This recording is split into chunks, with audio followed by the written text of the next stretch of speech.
Hello student, आज हम लोग देखने वाले हैं क्लास 10 का फिजिक्स।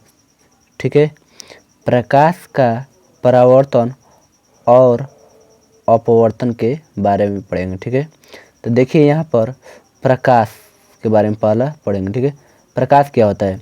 प्रकाश वह कारक है जिसकी सहायता से हम वस्तुओं को देखते हैं। ठीक है, प्रकाश एक ऊर्जा है।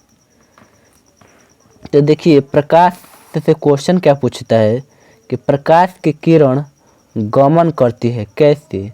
सीधी रेखा में, टेढ़ी रेखा में, या इनमें से कोई नहीं, ऐसे पूछता है क्वेश्चन। ठीक है, तो देखिए प्रकाश क्या होता है? सीधी रेखा में गमन करती है। क्या होती है? सीधी रेखा में। अब आगे देखेंगे हम प्रदीप्त वस्तुएं। ऐसी वस्तुएं जो प्रकाश उत्पन्न करती है उसे हम प्रदीप्त वस्तुएं कहते हैं।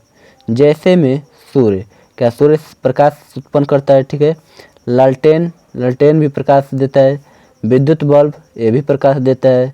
ठीक है, अप्रदीप्त वस्तुएं, ऐसी वस्तु जो प्रकाश उत्पन्न नहीं करते हैं उसे हम अप्रदीप्त वस्तु कहते हैं। जैसे में मेज है, प्रकाश उत्पन्न नहीं करता है। कुर्सी, कपड़ा, ये क्या हुआ? अप्रदीप्त वस्तु हुआ। ठीक है, प्रकाश की चाल सबसे पहले रीमर ने ज्ञात किया था। ठीक है, प्रकाश का चाल सबसे पहले किसने ज्ञात किया था? रीमर ने। कैसे? बृहस्पति ग्रह के उपग्रह से। बृहस्पति ग्रह के उपग्रह से क्या किया था? प्रकाश का चाल ज्ञात किया था। ठीक है, जिसका अपवर्तनांक ज़्यादा होगा उसका चाल उतना ही कम होगी। मतलब कहने का मतलब है जिसका अपवर्तनांक ज़्यादा होगा उसमें जो प्रकाश का चाल होता है उतना ही क्या होता है? कम होता है। क्या होता है? कम होता है। तीसरा देखिए पॉइंट, निर्वात में प्रकाश की चाल सबसे ज़्यादा होती है। क्या होती है? निर्वात में प्रकाश की चाल सबसे ज़्यादा होती है। तो क्वेश्चन पूछा जाता है कि किस माध्यम में प्रकाश की चाल अधिक होता है? तो निर्वात में। क्या होता है? सबसे अधिक प्रकाश की चाल किस में होता है? निर्वात में। ठीक है, यह वाला क्वेश्चन याद कर लीजिए। आगे हम लोग देखेंगे विभिन्न माध्यमों में प्रकाश की चाल पूछा जाएगा। देखिए इधर माध्यम है, इधर प्रकाश की चाल है, तो पूछा जाएगा कि निर्वात में प्रकाश की चाल कितना होता है? तो 3 गुणे 10⁸ मीटर सेकेंड होता है। ठीक है, क्वेश्चन आता है, इसलिए आप लोग बढ़िया से याद कर लीजिएगा। ठीक है, जल का प्रकाश की चाल कितना होता है? जल में प्रकाश की चाल कितना होता है? 2.25 गुणे 10⁸ मीटर सेकेंड होता है। तारपीन के तेल में कितना होता है? 2.04 गुणे 10⁸ मीटर सेकेंड होता है। कांच में कितना होता है? 2 गुणे 10⁸ मीटर सेकेंड होता है। ठीक है, ये आप लोग चारों याद कर लीजिएगा। प्रकाश की चाल सबसे अधिक किस में होता है? निर्वात में होता है। निर्वात में प्रकाश की चाल कितना होता है? तो याद कर लीजिएगा 3 गुणे 10⁸ मीटर सेकेंड होता है। ठीक है, ऑब्जेक्टिव में क्वेश्चन आता है, इसलिए आप लोग याद कर लीजिएगा। अब हम लोग देखेंगे आगे कि प्रकाश का परावर्तन क्या होता है? जब प्रकाश की किरण किसी वस्तु से टकरा कर लौट जाती है उसे हम प्रकाश का परावर्तन कहते हैं। ठीक है, देखिए यह प्रकाश आई और टकरा कर लौट गई तो उसको क्या कहेंगे? प्रकाश का परावर्तन कहेंगे। ठीक है, और देखिए प्रकाश का आपतित किरण किसे कहते हैं? देखिए जब प्रकाश की किरण आती है तो उसको आपतित किरण कहते हैं, जो टकरा कर चली जाती है उसको क्या कहेंगे? परावर्तित किरण। और देखो जी आपतन कोण क्या होता है? देखिए तो आपतित किरण और अभिलंब के बीच में जो कोण बनता है उसको हम कहते हैं आपतन कोण, और अभिलंब और परावर्तित किरण के बीच में जो कोण बनता है उसको हम क्या कहेंगे? परावर्तन कोण। ठीक है, तो इसलिए आप लोग यह याद कर लीजिएगा। आपतन बिंदु क्या होता है? देखिए इस पर आपतित किरण भी रहेगी, परावर्तित किरण और अभिलंब तीनों क्या होता है? एक ही तल पर होता है, उसको क्या कहेंगे? आपतन बिंदु। ठीक है, देखिए आगे हम लोग देखेंगे प्रकाश के परावर्तन के नियम।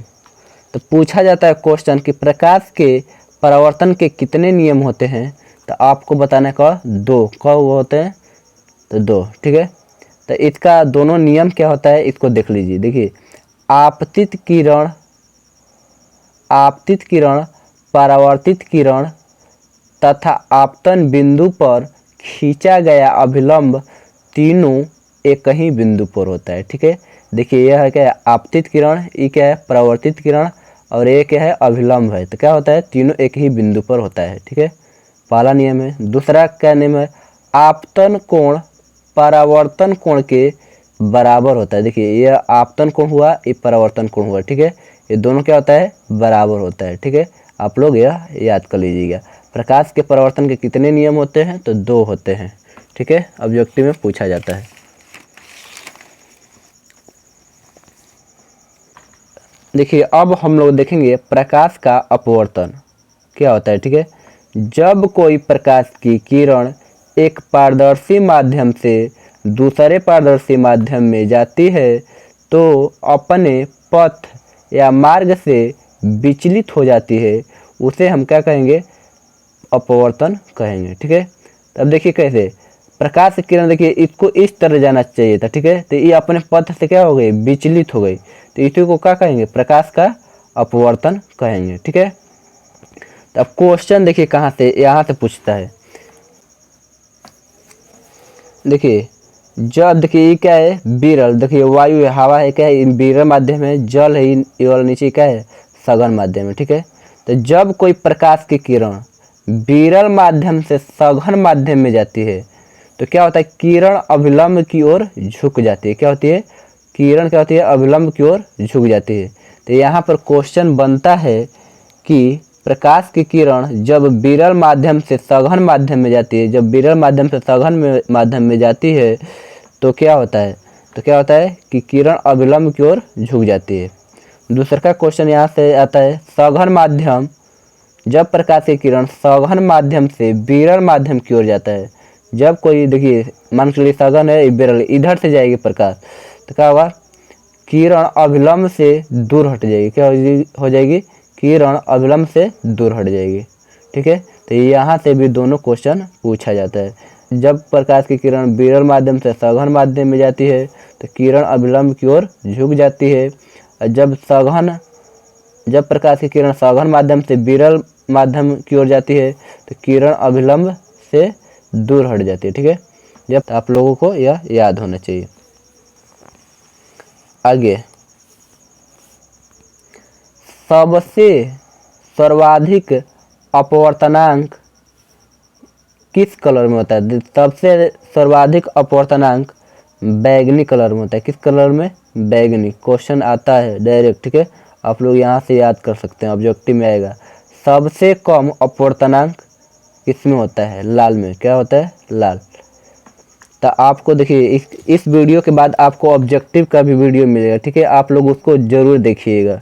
ठीक है, तब समझ में आएगा कि कैसे क्वेश्चन आता है ऑब्जेक्टिव।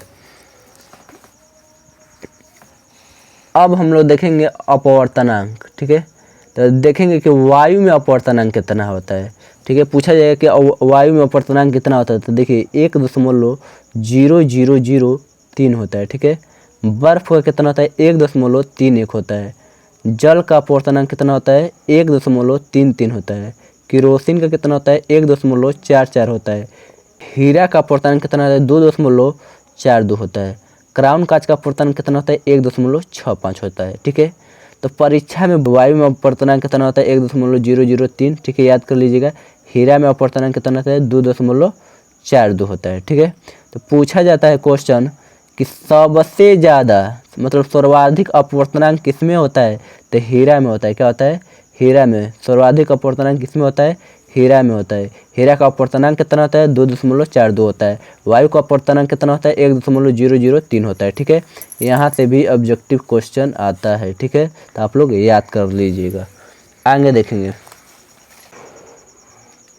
पूर्ण आंतरिक परिवर्तन। देखेंगे पूर्ण आंतरिक परिवर्तन क्या होता है, जब प्रकाश की किरण सघन माध्यम से विरल माध्यम में प्रवेश करती है और उसका आपतन कोण का मान क्रांति कोण से ज़्यादा होगा। क्या होगा, आपतन कोण का मान जब क्रांति कोण से ज़्यादा हो जाती है तो वह परावर्तित होकर वापस सघन माध्यम में ही क्या होती है, आ जाती है। उसे हम पूर्ण आंतरिक परिवर्तन कहते हैं। पूर्ण आंतरिक परिवर्तन में देखिए क्या होता है, जो हीरा चमकता है ना वो पूर्ण आंतरिक परिवर्तन के कारण। इंडोस्कोप हो गया, ऑप्टिकल फाइबर हो गया, रेगिस्तान की मरीचिका हो गया, और कांच जो टूटने पर बीच में सफ़ेद दिखाई देता है वो किसके कारण दिखाई देता है? पूर्ण आंतरिक परिवर्तन के कारण। प्रकीर्णन क्या होता है? प्रकीर्णन के बारे में देखिए, आसमान का नीला दिखाई देना वो किसके कारण होता है? प्रकीर्णन के द्वारा। पानी का नीला दिखाई देना किसके कारण होता है? प्रकीर्णन के द्वारा। तो क्वेश्चन पूछता है कि आसमान का नीला दिखाई देना किसके कारण होता है? तो प्रकीर्णन के द्वारा। ठीक है, आप लोग याद कर लीजिएगा।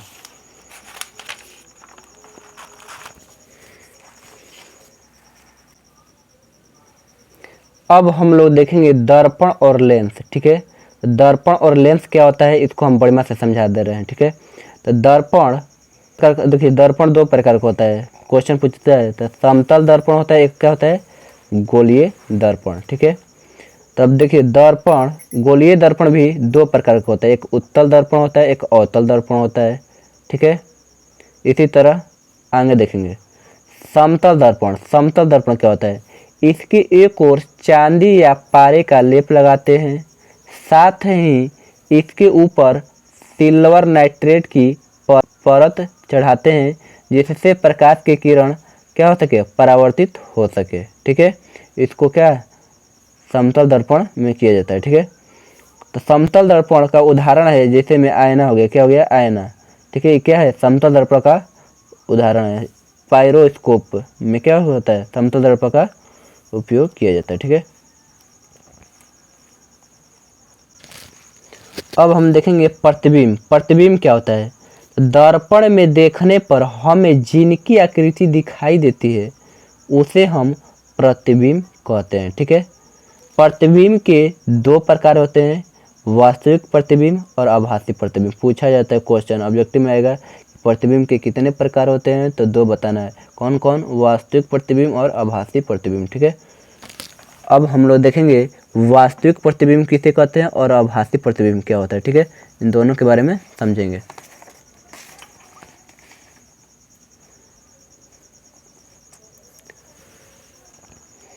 देखिए हम लोग देखेंगे अब वास्तविक प्रतिबिंब। वास्तविक प्रतिबिंब सदैव उल्टा बनता है। क्या होता है? वास्तविक प्रतिबिंब क्या होता है? हमेशा उल्टा होता है। इसे पर्दे पर प्राप्त किया जा सकता है। ठीक है, वास्तविक प्रतिबिंब को क्या किया जा सकता है? पर्दे पर प्राप्त किया जा सकता है। पूछेगा क्वेश्चन, किस प्रतिबिंब को पर्दे पर प्राप्त किया जा सकता है? तो वास्तविक प्रतिबिंब को। ठीक है, आप लोगों को यह याद होना चाहिए। इसका परिभाषा क्या होता है वास्तविक प्रतिबिंब का? किसी बिंदु से चलने वाली किरण परावर्तन या अपवर्तन के बाद जिस बिंदु पर मिलती है उस बिंदु को वास्तविक प्रतिबिंब कहते हैं। ठीक है, इसका परिभाषा है वास्तविक प्रतिबिंब का। अब हम लोग देखेंगे आभासी प्रतिबिंब। आभासी प्रतिबिंब क्या होता है? सदैव सीधा बनता है। आभासी प्रतिबिंब क्या होता है? सदैव सीधा बनता है। इसे पर्दे पर प्राप्त नहीं किया जा सकता। इसे क्या किया जाता है? पर्दे पर प्राप्त नहीं किया जा सकता। आभासी प्रतिबिंब को पर्दे पर प्राप्त नहीं किया जा सकता है, आपको यह याद कर लेना है। ठीक है, आभासी प्रतिबिंब का परिभाषा क्या होता है? किसी बिंदु से चलने वाली किरण परावर्तन या अपवर्तन के बाद जिस बिंदु से फैलती हुई या आती हुई क्या होती है? प्रतीत होती है, उसे हम आभासी प्रतिबिंब कहते हैं। ठीक है, यह याद कर लीजिएगा। ठीक है, समतल दर्पण। देखिए समतल दर्पण में क्या होता है? दाहिने हाथ उठाने पर बायां हाथ उठा दिखना। पूछा जाएगा किस दर्पण में होता है? तो समतल दर्पण में होता है। क्या होता है? समतल दर्पण। दाहिने हाथ उठाने पर बायां हाथ उठा हुआ दिखना किस दर्पण में? समतल दर्पण में। देखिए समतल दर्पण में क्या होता है? यदि आपतित किरण को स्थित रखें तथा समतल दर्पण को थीटा डिग्री घुमा दिया जाए तो परावर्तित किरण कितने डिग्री घूम जाएगा। ठीक है, और कोई प्रकाश आ रहा है, ठीक है, और उसको इस तरह घुमाएंगे, इस ऐनक, ठीक है, और थीटा डिग्री घुमाएंगे तो वो कितना डिग्री घूम जाएगा? 2 थीटा डिग्री घूम जाएगा। ठीक है, कहने का मतलब है अगर हम लोग 45 डिग्री घुमाएंगे, कितना 45 डिग्री घुमाएंगे तो क डिग्री घूम जाएगा? 2 थीटा, मतलब 2 गुणे 45, मतलब 90 डिग्री क्या हो जाएगा? वो घूम जाएगा। ठीक है, समतल दर्पण में किसी व्यक्ति को अपना पूरा प्रतिबिंब देखने के लिए अपने लंबाई का आधा दर्पण की ज़रूरत होती है। ठीक है, पूछा जाएगा कि व्यक्ति को अगर पूरा अपना प्रतिबिंब देखना है तो समतल दर्पण में उसका लंबाई कितना होना चाहिए, तो उसका क्या होना चाहिए, व्यक्ति का आधा लंबाई होना चाहिए। ठीक है, तो क्या होगा, वो पूरा देखेगा दर्पण में, समतल दर्पण में। अब देखिए क्वेश्चन क्या होता है, समतल दर्पण में पूछा जाता है, यदि दो समतल दर्पण के बीच कोई वस्तु रखी हो, ठीक है, और दो वो समतल दर्पण है उसके बीच वस्तु रखी हुई है। देखिए दर्पण कितने कोण पर रखा गया है, एगो कोण के आधार पर बनेगा, और 45 यहाँ पर मान चलो 90 डिग्री पर रखा हुआ है। ठीक है, तो उसमें पूछेगा कि उसमें यहाँ पर देखिए अवतल दर्पण क्या है, अवतल दर्पण। ठीक है, अवतल दर्पण का क्या होता है, बाहर वाला भाग को क्या किया जाता है, रंगा हुआ होता है। ठीक है, इस पर पॉलिश किया जाता है। ठीक है, और देखो जी यही क्या है, उत्तल लेंथ है। ठीक है, इसका क्या वस्तु का कितना प्रतिबिंब बनेगा, तो यहाँ पर देखिए 90 डिग्री है, तो 90 मतलब जीरो यहाँ पर कटा दीजिए। देखिए 360 में क्या कर दीजिएगा, 90 का भागा दे दीजिएगा। ठीक है, अब -1 घटा दीजिएगा, तो कट जाएगा क्या में बताओ, 0 से 0 कट जाएगा, नचो के 36, 4 में से 1 घट गल मतलब 3, मतलब 3 प्रतिबिंब। अगर 90 डिग्री पर रहेगा तो कौ प्रतिबिंब बनेगा समतल दर्पण में, 3 ठो। ठीक है, और यदि दर्पण समानांतर रखे हुए हो तो कितना प्रतिबिंब बनेगा, तो आप सैलून में गए होंगे तो देखिएगा कि आगे और पाछे दोनों क्या दर्पण लगा होता है, तो उसमें क्या होता है, प्रतिबिंब अनंत बनता है। क्या होता है, अनंत। अगर यदि समतल दर्पण, यदि दर्पण समानांतर रखे हुए हैं, दो दर्पण क्या हो, समतल दर्पण समानांतर रखा हुआ हो तो उसमें अनंत प्रतिबिंब बनता है। ठीक है, आगे वाला क्वेश्चन देखिए। अब देखिए हम लोग देखेंगे अवतल दर्पण के अपवाद क्या होता है। यदि वस्तु फोकस और ध्रुव के बीच हो तो क्या होगा, प्रतिबिंब दर्पण के क्या होता है, पीछे बनता है, बड़ा बनता है, और आभासी बनता है, और सीधा बनता है। ठीक है, ये भी क्वेश्चन पूछा जाता है। उत्तल लेंस का अपवाद क्या होता है, स्थिति देखिए, अगर यफ दूरी से क्या हो, कम हो तो वस्तु का प्रतिबिंब क्या होगा, वस्तु की ओर ही बनेगा। प्राकृतिक क्या होगा, सीधा आभासी बनेगा। ठीक है, आकार कैसा होगा, बड़ा होगा। ठीक है, अब देखिए महत्वपूर्ण क्वेश्चन ऑब्जेक्टिव में आने वाला है यहाँ से। ठीक है, अवतल दर्पण के प्रयोग। ठीक है, अवतल दर्पण के प्रयोग कहाँ कहाँ होता है। ठीक है, दाढ़ी बनाने में पूछा जाएगा कि दाढ़ी बनाने में किस दर्पण का उपयोग किया जाता है, तो किस दर्पण का उपयोग किया जाता है, अवतल दर्पण का। ठीक है, जो डॉक्टर होता है कान, नाक और गले का इलाज करता है किस दर्पण के द्वारा, अवतल दर्पण के द्वारा। ठीक है, पूछा जाएगा कि सोलर कुकर, कैसे, सोलर कुकर में किस दर्पण का प्रयोग किया जाता है, तो किसका, तो अवतल दर्पण का। ठीक है, यह याद कर लीजिएगा।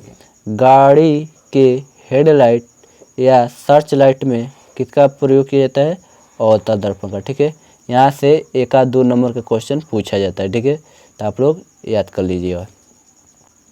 अब हम लोग देखेंगे उत्तल लेंस का प्रयोग। अब देखिए यहाँ पर उत्तल दर्पण। ठीक है, उत्तल दर्पण में देखिए क्या हुआ है, अंदर का भाग क्या हुआ है, कलई मतलब रंगा हुआ है। ठीक है, देखिए उत्तल दर्पण को अपसारी दर्पण कहा जाता है। उत्तल दर्पण को क्या कहा जाता है, अपसारी दर्पण। पूछा जाएगा कि अपसारी दर्पण किसे कहा जाता है, तो किस दर्पण को, तो उत्तल दर्पण को कहा जाता है। ठीक है, अपसारी अवतल लेंस, अवतल लेंस को अपसारी लेंस कहा जाता है। ठीक है, अपसारी लेंस किसे कहा जाता है, तो अवतल लेंस को। ठीक है, यह भी याद कर लीजिएगा। प्रतिबिंब कैसा बनता है, इसमें आभासी बनता है, सीधा बनता है, वस्तु से छोटा बनता है। ठीक है, इसमें क्या होता है, अवतल लेंस में देखिए बाहर वाला भाग है, देखिए क्या होता है, उभरा होता है, और अंदर का भाग क्या होगा, बीच वाला भाग क्या होता है, धाता होता है। ठीक है, तो इसका परिभाषा भी आप लोग याद कर सकते हैं। उत्तल दर्पण, उत्तल दर्पण का उपयोग क्या होता है, देखिए गाड़ियों के साइड मिरर में क्या होता है, उत्तल दर्पण का उपयोग होता है, और परावर्तक लैंप में क्या होता है, उत्तल दर्पण का उपयोग होता है। ठीक है, तो उत्तल दर्पण का उपयोग बता दें कहाँ कहाँ होता है। ठीक है, परावर्तक लैंप में और गाड़ियों के साइड मिरर में, तो आप लोग यह याद कर सकते हैं।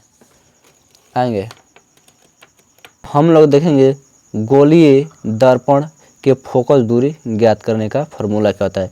1/f बराबर 1/v प्लस 1/u होता है। ठीक है, तो इसका सूत्र इसका 1/f से क्या होता है, फोकस दूरी होता है। ठीक है, और v का मतलब होता है प्रतिबिंब का दूरी होता है। क्या होता है, प्रतिबिंब का दूरी।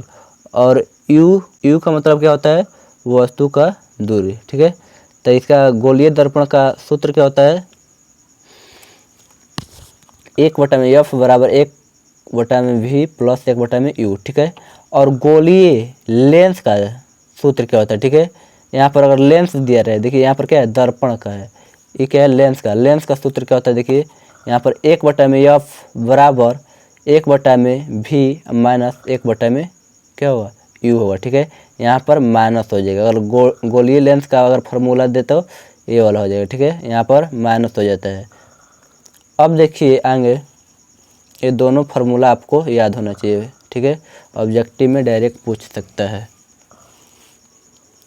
देखिए लेंस का क्षमता क्या होता है, डायोप्टर होता है। क्या होता है, लेंस का क्षमता क्या होता है, डायोप्टर होता है।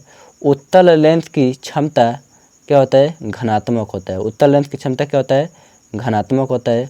और अवतल लेंस की क्षमता क्या होता है, ऋणात्मक होता है। ठीक है, उत्तल लेंस की क्षमता कैसी होती है, घनात्मक। अवतल लेंस की क्षमता कैसी होती है, ऋणात्मक। लेंस का क्षमता किसमें मापा जाता है, डायोप्टर से। ठीक है, आप लोग इतना क्वेश्चन याद कर लीजिए। ठीक है, और प्रकाश के, देखिए यहाँ पर थोड़ा सा समझ लीजिए, अवतल दर्पण और उत्तल लेंस में क्या फ़र्क होता है। इसमें देखिए अवतल दर्पण की क्या होती है, क्षमता नहीं होती है, मगर उत्तल लेंस की क्या होती है, क्षमता होती है। ठीक है, तो यह इसमें थोड़ा सा यही फ़र्क होता है कि इसमें क्षमता होती है लेंस में, और दर्पण में क्या होती है, क्षमता नहीं होती है। ठीक है, प्रकाश का परावर्तन और अपवर्तन समझ में आ गया है तो चैनल को लाइक एंड सब्सक्राइब जरूर करिएगा और अपने दोस्तों के पास शेयर करिएगा। ठीक है, अब इसके अगले वीडियो में क्या आएगा, ऑब्जेक्टिव क्वेश्चन आएगा। ठीक है, तो आप लोग ज़रूर देखिएगा। बस आज के लिए इतना ही।